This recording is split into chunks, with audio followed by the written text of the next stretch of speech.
साथियों नमस्कार।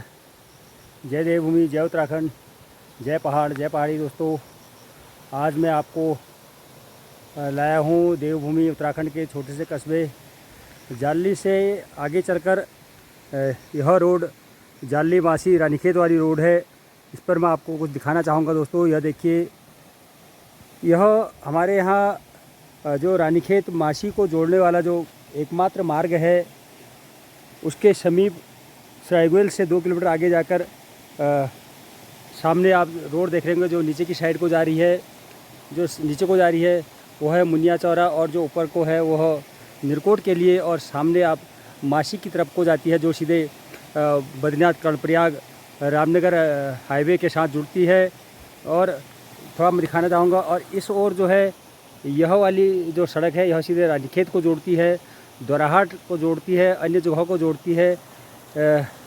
साथियों, इसको दिखाने का एक कारण है। आपको यह मैं इसलिए दिखा रहा हूँ क्योंकि इसको 2 हफ्ते का समय हो चुका है। यह मार्ग अवरुद्ध हो चुका है, बिल्कुल बाधित हो चुका है। पैदल चलने लायक यह मार्ग नहीं है। तो अब आपको दिखाने का केवल एक कारण यह है कि इस मार्ग से जो रानीखेत हल्द्वानी हाईवे को जोड़ता है, और इधर आपके बद्रीनाथ कर्णप्रयाग वाली हाईवे को जोड़ने वाला एकमात्र यह रास्ता है जो मुख्य मार्ग जिसको कहा जाता है। हालांकि वैकल्पिक मार्ग कई हैं, लेकिन जो मुख्य मार्ग है जिससे सैकड़ों यात्री यहाँ से आवागमन करते हैं, हजारों गांवों को जोड़ता हुआ यह जोड़ने वाला यह सड़क है। 2 हफ्ते का समय हो चुका है। 2 हफ्ते से पूरी रानीखेत को जोड़ने वाला यह मार्ग, उधर मासी बद्रीनाथ को जोड़ने वाला मार्ग अवरुद्ध है। लेकिन विभाग की ओर से इस तरह की उदासीनता बरती गई है कि इसको अभी तक एक वैकल्पिक मार्ग के तौर पर नहीं जोड़ा गया है, जहां से यात्रियों को काफ़ी असुविधा का सामना करना पड़ रहा है। कई बार अनजाने में लोग यहाँ तक पहुँच रहे हैं, उसके बाद उनको कई किलोमीटर वापस लौटना पड़ रहा है। उसके बाद वैकल्पिक मार्गों से जाना पड़ रहा है, जबकि वैकल्पिक मार्गों की भी स्थितियाँ इतनी अच्छी नहीं हैं, क्योंकि इस बार बारिश ने अपना रौद्र रूप दिखाया है। कुदरत अपना रौद्र रूप दिखा रही है। कुदरत, यह देखिए, यह निरकोट की तरफ से आने वाला गधेरा जो कल रात काफ़ी भयंकर आया था, आज दिन में भी, लेकिन इस समय पानी बहुत कम हो चुका है। आप देख सकते हैं कि कहाँ तक पानी का बहाव रहा होगा। और यह देखिए साथियों, लेकिन मेरा कहना इतना है कि प्रशासन आखिर इस मार्ग की सुध अभी तक क्यों नहीं ले रहा है?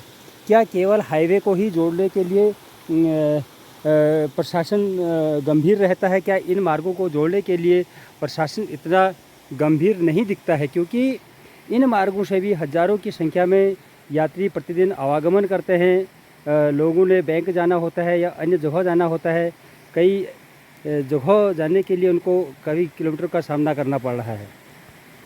जबकि इस मार्ग से जो यहाँ जो इस क्षेत्र का प्रमुख जो बाज़ार है वो जाली है, जहाँ लोगों को बैंक की सुविधा के लिए जाना पड़ता है, बैंक या अन्य खरीदारी हेतु जाली जाना पड़ता है। तो उन लोगों को काफ़ी दिक्कतों का सामना करना पड़ रहा है। आखिर प्रशासन कितने समय में इसकी सुध लेगा, इसकी अभी कोई प्रबल संभावना नहीं दिख रही है, क्योंकि जबकि यह एकमात्र मार्ग है जो रानीखेत हल्द्वानी हाईवे को जोड़ता है, और इधर कर्णप्रयाग बद्रीनाथ हाईवे को जोड़ने वाला यह एकमात्र रास्ता है। यात्री इस तरह से परेशान है कि यहाँ तक आ रहे हैं, उनको पता नहीं है कि आगे मार्ग अवरुद्ध है, और ना ही प्रशासन ने कहीं इस प्रकार की चेतावनी वाला बोर्ड लगा रखा है। क्योंकि यह प्रशासन की ओर से घोर लापरवाही ना कही जाए तो और क्या कही जाए, क्योंकि कम से कम अगर मार्ग अवरुद्ध है तो विभाग की ओर से चेतावनी का बोर्ड अवश्य होना चाहिए, ताकि लोगों को आने जाने में असुविधा ना हो, इतनी दूरी तय ना करना पड़े, वो अन्य मार्ग से होते हुए जाएं। अगर कहीं पर चेतावनी के बोर्ड लगे होंगे, मार्ग अवरुद्ध का बोर्ड लगा होगा, तो स्वाभाविक तौर से यात्रियों को असुविधा नहीं होगी। साथियों, हालांकि पूरी कल जो बारिश हुई है, कल बारिश की वजह से अभी बुलडोज़र लगने से, जेसीबी मशीन लगने से हालांकि मार्ग यहाँ तक मार्ग को क्लियर कर दिया गया है। लेकिन फिर भी मैं आपको दिखाऊंगा कि किस प्रकार से अभी भी स्थितियाँ भयावह बनी हैं। अगर और बारिश होती है तो स्थितियाँ और ख़राब हो सकती हैं, रोड कई जगहों से जा सकती है। तो यहाँ पर विभाग की जो घोर लापरवाही है वह आपको सामने दिख रही है, जबकि हज़ारों गाँव का यह मुख्य मार्ग है। साथियों, 2 हफ्ते हो गए हैं, ना हल्द्वानी वाली बस जा पा रही है, न अन्य जो सामान के वाहन हैं वह आगे जा पा रहे हैं। व्यापारियों को असुविधा का सामना करना पड़ रहा है और आम जनमानस को भी असुविधा का सामना करना पड़ रहा है। अभी मैं आपको दिखाऊंगा आगे मार्ग किस प्रकार से व्यवस्था बनी है, वह भी मैं आपको दिखाऊंगा। देखिए, आपको मैं दिखा रहा था कि कई जगहों पर जो है सड़क अवरुद्ध है। अभी यहाँ पर जेसीबी अपना कार्य करके गई, पूरी रोड यहाँ पर साफ़ की है, उसके बावजूद अभी यहाँ पर मलबा आया हुआ है। अभी भी कोई पता नहीं है कि कब यह मलबा आ जाए, क्योंकि पूरी दरारें खुली हुई हैं, कभी भी मलबा आ सकता है। यह देखिए, आपको मैं दिखा रहा हूँ, अभी आगे आपको और दिखाया जाएगा कि किस प्रकार से सड़कों की हालत ख़राब हो चुकी है। प्रकृति ने किस प्रकार से इस बार अपना रौद्र रूप दिखाया है। देखिए, आपको मैं दिखा रहा हूँ, यह कल की बरसात का नज़ारा है। सरायगुल से पहले जाली और सरायगुल के बीच में सरायगुल से मात्र पहले 500 मीटर पहले जाली की तरफ जो रोड है, यह देखिए आधी जा चुकी है और अभी भी कोई भरोसा नहीं है कि कितनी यह चली जाएगी, क्योंकि दरारें दिख रही हैं। आधी रोड जा चुकी है। जो भी लोग इधर से आएँ वह सावधानीपूर्वक आएँ, अन्यथा इस रोड का इस्तेमाल ना करें, क्योंकि बरसात का भी कोई भरोसा नहीं है कितनी बरसात आएगी। यह स्थितियाँ अभी बनी हुई हैं। अमूमन पूरे सड़क की स्थितियाँ ऐसी बनी हुई हैं। देखिए, केवल वीडियो बनाने का एक ही मकसद है, क्योंकि यह जो पूरे रानीखेत से माशी को जोड़ने वाला जो कि एकमात्र मार्ग है, जो मुख्य मार्ग कहा जाता है, और इस राह से और इस सड़क से हज़ारों यात्री प्रतिदिन जो सफ़र करते हैं उनके लिए बड़ी चुनौतीपूर्ण बना हुआ है। पैदल चलने में भी बड़ा चुनौतीपूर्ण बना हुआ है।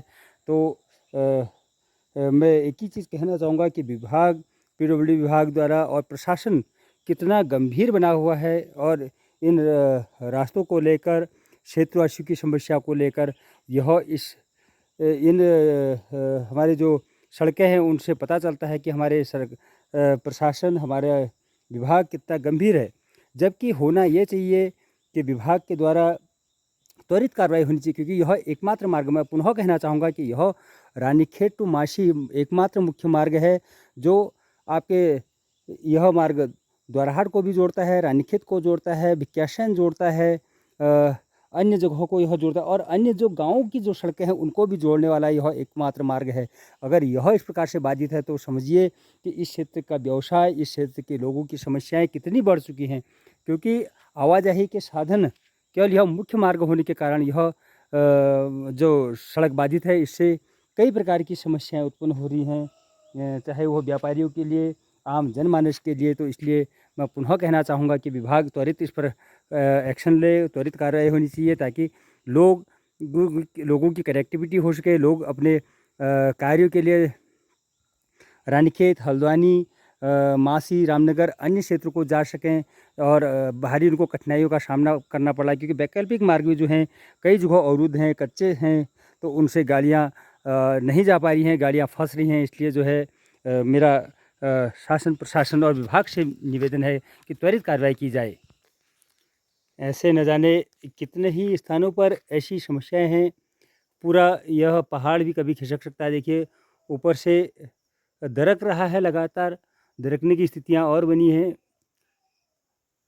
कभी भी ऐसी संभावनाएं हो सकती हैं कि यह मलबा फिर पुनः आ जाए, क्योंकि अभी बारिश की स्थिति बनी हुई है। हालांकि अभी तो मौसम साफ हो चुका है, और धूप खिलने के बाद भी इनकी स्थितियां खतरनाक हैं। तो मैं हालांकि कई और ऐसे स्पॉट हैं जो आपको दिखाए जा सकते हैं, लेकिन मैं यहीं पर अपनी इस वीडियो को समाप्त करूंगा, और आप लोगों से निवेदन करूंगा कि इस वीडियो को अधिक से अधिक शेयर करें, ताकि शासन, प्रशासन और वो जो हमारा विभाग है, पीडब्ल्यूडी विभाग, वह इस पर तुरंत एक्शन ले, क्योंकि लोगों की समस्याएं दिन प्रतिदिन बढ़ रही हैं। मौसम ख़राब है और लोगों को काफ़ी दिक्कतों का सामना करना पड़ रहा है।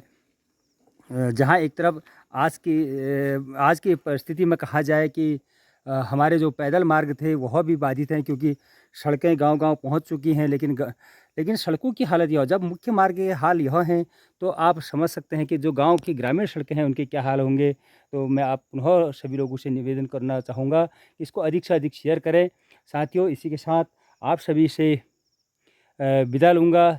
जय हिंद, जय भारत, जय उत्तराखंड, जय पहाड़, जय पहाड़ी दोस्तों, नमस्कार।